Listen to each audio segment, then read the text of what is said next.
Si Pablo at si Timoteo na mga alipin ni Kristo Jesus sa lahat ng mga banal kay Kristo Jesus na nanga sa Filipos, pati ng mga obispo at ng mga diakono.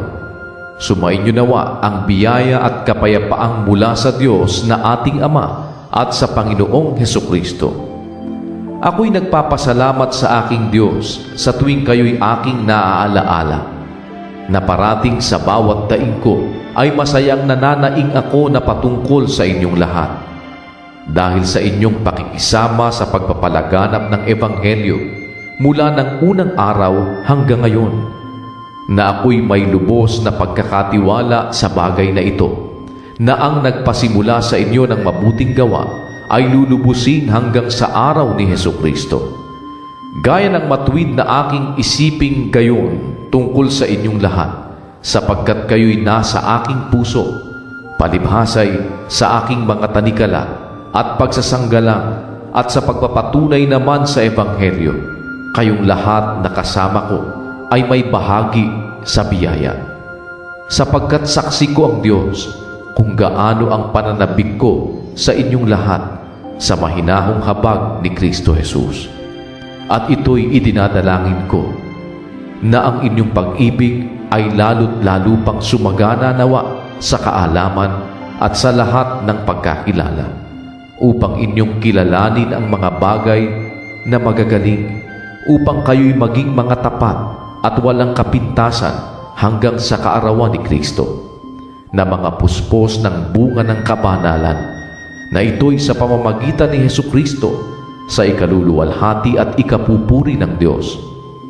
Ngayon, ibig ko na inyong maalaman, mga kapatid, na ang mga bagay na nangyari sa akin ay nangyari sa lalong ikasusulong ng Ebanghelyo. Ano pat ang aking mga tanikala kay Kristo ay nahayag sa lahat ng mga bantay ng pretoryo at sa mga iba't iba pa. At ang karamihan sa mga kapatid sa Panginoon na palibhasay may pagkakatiwala sa aking mga tanikala ay lalong nagkaroon ng tapang upang salitaing walang takot ang salita ng Diyos. Tunay na ipinangangaral ng iba si Kristo sa kapanagilian at sa pakikipagtalo, at ng mga iba naman sa mabuting kalooban. Ang isa'y gumagawa nito sa pag-ibig, palibhasay nalalaman na ako'y nalalagay sa pagsasanggalang ng Ebanghelyo.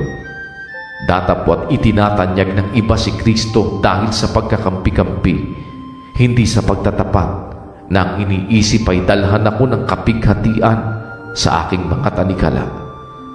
Ano nga, gayunman sa lahat ng paraan, maging sa pagdadahilan o sa katotohanan, ay itinatanyag si Kristo, at sa ganito'y nagagalak ako.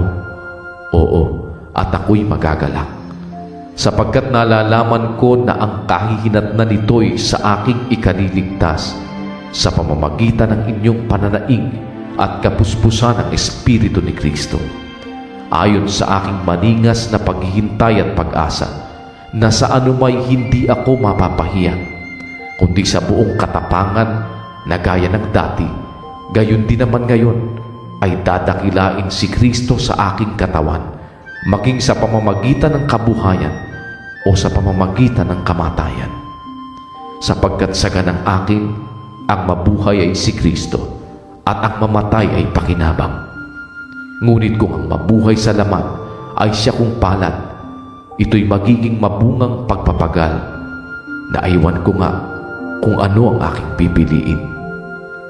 Sapagkat ako'y nagigipit sa magkabila, akong may nasang umalis at sumakay Kristo, sapagkat ito'y lalong mabuti.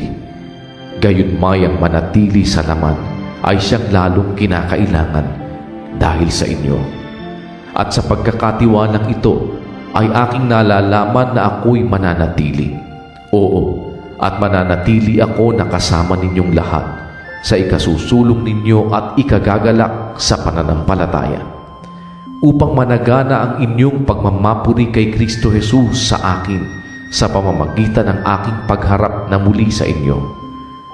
Ang inyo lamang pamumuhay ay maging karapat-dapat sa Ebanghelyo ni Kristo, upang maging ako ay dumating at kayo'y makita o wala man sa harap ninyo, ay mabalitaan ko ang inyong kalagayan, na kayo'y matitibay sa isang espiritu, na kayo'y makagkaisa ng kaluluwa, na nangagsisikap sa pananampalataya sa Ebanghelyo.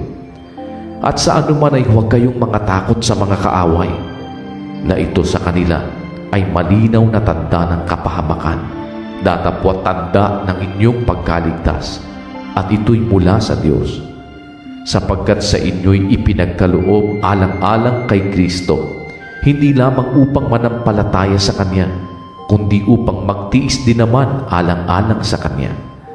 Yamang taglay ninyo ang pakikipagbuno na inyong nakita rin sa akin, at ngayoy nababalitaan ninyong taglay ko.